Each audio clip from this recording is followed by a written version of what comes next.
హారతిని కొట్టాలంటే అక్కడి మూలాలను అడ్డం పెట్టుకునే కొట్టాలి.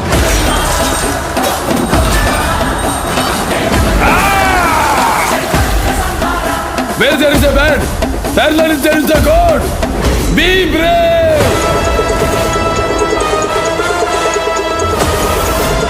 నాన్నా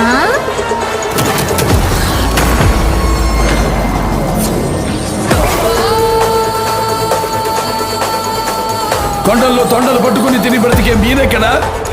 ప్రతి కొండని క్షేత్రంగా మార్చి పూజించే మేమెక్కడా?